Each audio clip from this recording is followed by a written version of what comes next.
박정인의 정치평론. 정의의 선거가 부른 참사. 포커에서 상대의 패를 일부라도 볼 수 있으면 게임을 이기거나 적어도 크게 잃지 않을 수 있다. 내 카드가 원페어인데 상대방 카드가 풀하우스일 조짐이 보이면 지금까지 베팅한 걸 잃더라도 깨끗하게 포기하는 게 상책이다. 영화에는 별 볼 일 없는 패를 갖고도 과감하게 판돈을 올려 상대가 겁먹고 카드를 던지게 만드는 경우가 흔하지만 현실은 다르다. 포커는 또 상대가 원수여서 꼭 이기고 싶어도 그 희망을 반영하지 않는다. 카드에는 정의도 없고 감정도 없다. 냉정한 숫자의 승부일 뿐이다. 선거는 상대방의 카드 거의 대부분을 보면서 벌이는 포커 게임이나 마찬가지다. 지역구도, 정치 상황, 그리고 후보의 자질 같은 것들이 드러난 상태에서 승부를 벌인다. 물론 카드 전체를 까아 보이는 게 아니기 때문에 선거운동 기간 조직을 총동원해 열심히 표밭을 갈거나 갑자기 정치 이슈가 터져 판이 뒤집히는 경우도 종종 생긴다. 국민의힘 입장에서 강서구청장 선거는 그렇게 뒤집을 수 있는 선거가 아니었다. 애초부터 질게 뻔하고 올인했다 치면 후폭풍만 거세질 선거였다. 사실 후보를 내지 않는 게 맞다는 지적이 많았다. 그런데 대통령실과 당이 합작해 야당 텃밭에 구청장 선거를 내년 총선의 중대 바로미터로 만들어버렸다. 왜 그랬을까 의아하다.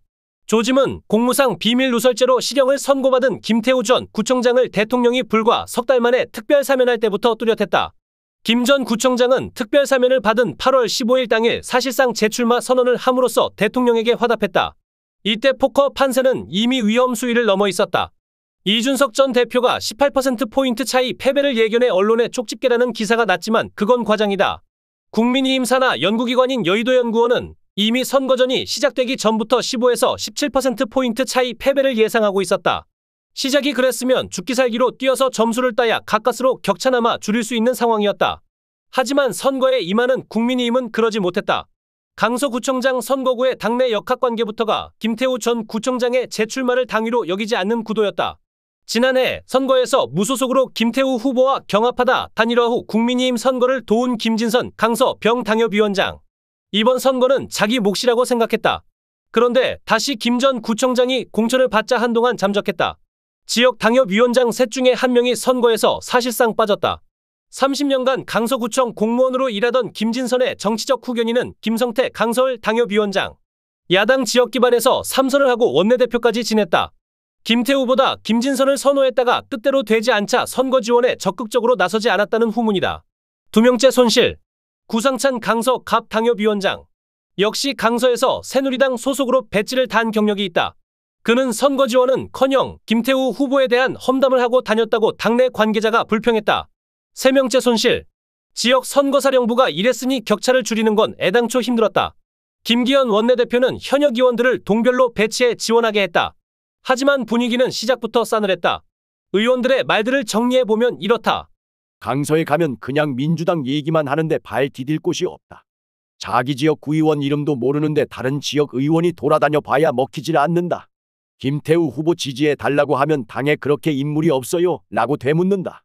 의원들 말이 사실일 가능성이 높지만 지더라도 바짝 뒤쫓는 선거에서는 이런 자조적인 말이 잘 나오지 않는다. 안철수, 나경원 같은 스타급 인사들도 투입됐지만 별 효과가 없었다. 한 의원은 나경원 전 의원은 열심히 했지만 강서와는 물이 다른 느낌이 너무 나더라고 평가했다. 안철수 의원은 막판에 불거진 욕설 파문이 거의 유일한 언론 노출이었다. 당내에서는 대통령이 싫어하는 사람들만 지원 유세에 보냈다는 농담반 진담반도 돌았다. 사실은 아니지만 당이 이번 선거를 바라보는 시각을 반영한 말로 읽혔다. 이 밖에도 김태우 후보의 자질론, 짧은 구청장 재임 기간 당협위원장들과의 이권 갈등 문제 같은 논란들도 있다. 어쨌든 이렇게 후보와 지역, 당 내부까지 일사불란한 선거운동은 도대체 불가능한 상황이 전개됐다. 추격에 고삐를 죄는 대신 브레이크를 거는 모양새였다. 대외악재는 더 치명적이었다.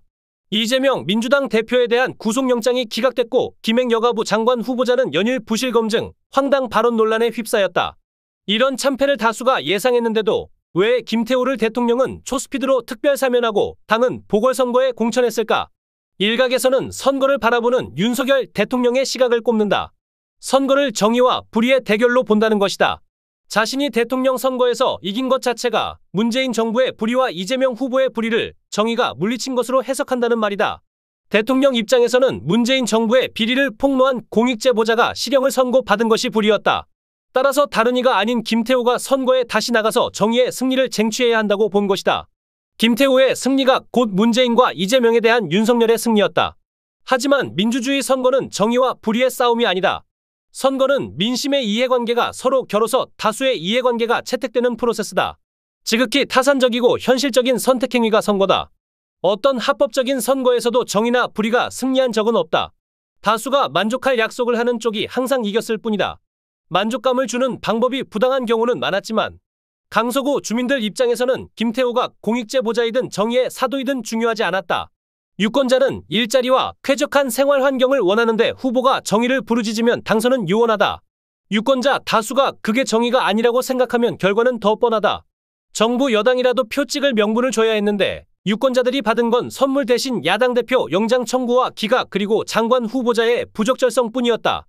자신들이 정의라고 믿고 선거에 나섰다 참패하면 이게 아닐 수도 있네라고 반성해야 하는데 용사는 침묵하고 당은 나몰라라 하는 분위기다. 선거에 지고 나서 김행 후보자가 사퇴한 것이 유일한 변화인데 그건 선거 전에 했어야 할 일이었다. 당내에서는 이제 와서 민주당이 강남구청장 선거에서 지면 당 쇄신해야 하냐는 발뺌성 발언이 나오고 있다. 선거 패배의 후폭풍이 잔바람에 그칠 가능성이 높아가고 있다. 대통령은 계속 스스로 믿는 정의의 길을 갈 모양새다. 당은 어차피 질 선거였으니 큰 문제 아니라고 어물쩍 넘어가는 것 같다. 당대표는 혼자라도 열심히 뛰었고 마땅히 대안도 없으니 그냥 자리를 지키게 될 전망이다. 쇄신이란 단어는 몇 번 나왔지만 세력화하기는 어려울 듯하다. 당장 후폭풍이 잔바람으로 끝난다고 국민이 이미 안심할 일은 물론 아니다. 정치의 속성상 후폭풍은 언젠가는 온다. 대통령 지지율이 자꾸 떨어지면 당내에 쇄신을 요구하는 목소리가 높아지거나 분열이 가속화할 것이다. 총선 전에 사단이 벌어지면 차라리 축복이다. 후폭풍이 기다리고 기다리다 총선판에 불어닥치면 재앙을 피할 수 없다. 또다시 과반의석 확보에 실패한 여권은 너무 빠른 레임덕의 수렁에 빠져들 것이다. 여권은 총선을 반년 앞두고 최대 위기의 시작점에 들어섰다. 서울시 25개 구청 재정자립도 순위 19위 강서구청의 장을 뽑는 선거가 여권의 전체의 위기를 촉발할 것이라고는 불과 2달 전 대통령 특별사면이 단행되기까지 아무도 예상하지 못했을 것이다.